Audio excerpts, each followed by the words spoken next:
নমস্কার প্রিয় দর্শকবৃন্দ, গল্প বলার আসরে সবাইকে স্বাগত। আজকের গল্প অন্ধের হাতি দেখা এবং গোপালের সেই চাদর।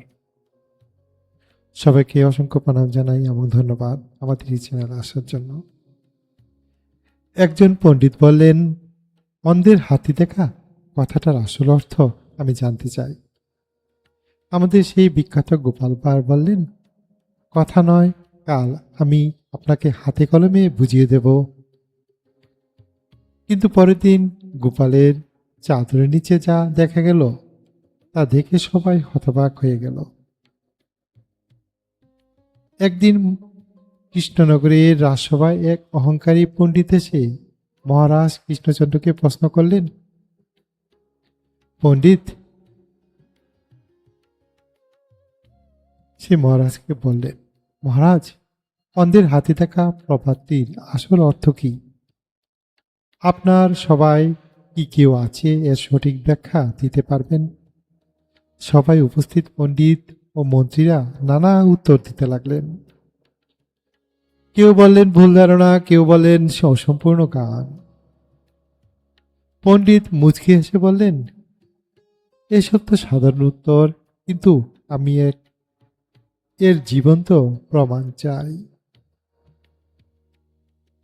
মহারাজ তখন গোপাল ভাঁড়কে ডাকলেন। গোপাল এসে বললেন,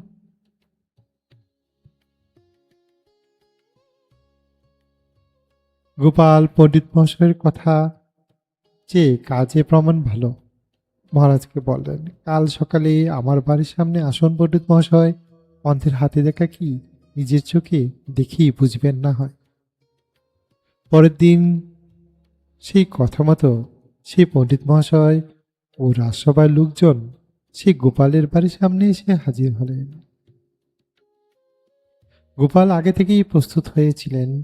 তারা দেখলেন সেই গোপালের উঠানে বিশাল চাদর দিয়ে কিছু একটা সম্পূর্ণ ঢাকা হয়েছে বা ঢেকে রাখা হয়েছে।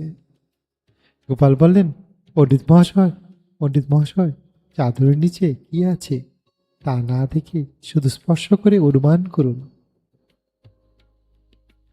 পণ্ডিত মহাশয় আত্মবিশ্বাসের সঙ্গে চাদরের নিচে হাত ঢুকালেন এবং হাত পড়ল একটি লম্বা, শক্ত, নরম অথচ নলের মতো জিনিসের উপর।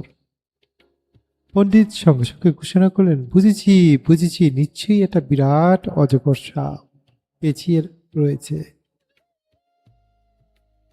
সবাই তো অবাক। গোপাল তখন হেসে চাদরটি সরিয়ে দিলেন। দেখা গেল কোনো সাপ টাপ নেই সেখানে। গোপাল এক অন্ধ প্রতিবেশী ভিখারি, যার হাতে একটি লাঠি দিয়ে কাপড় নিচে ঢেকে রেখেছেন। সবাই হেসে উঠলেন।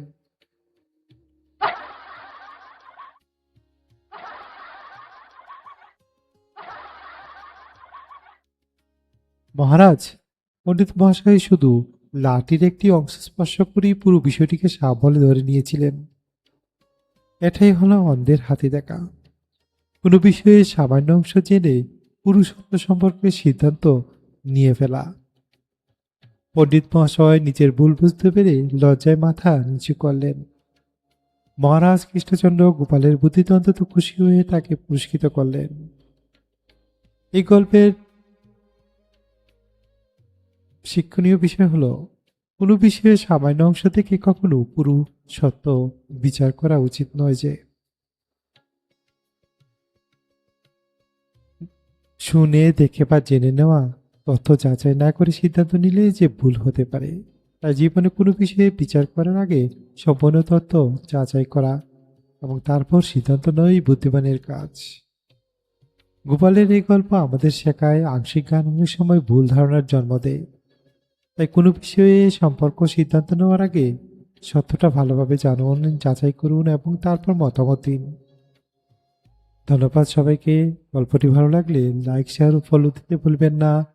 এমন আরো মৌলিক গল্পের গল্প শুনতে আমাদের সঙ্গে থাকুন। সবাই খুব ভালো থাকবেন। পরবর্তী গল্পতে আবার দেখা হবে। সবার প্রতি বিশেষ অনুরোধ রইল আমাদের এই চ্যানেলটি সাবস্ক্রাইব করার জন্য। ধন্যবাদ সবাইকে। সবাই খুব ভালো থাকবেন, খুব ভালো থাকবেন, খুব ভালো থাকবেন। আজ রাখলাম।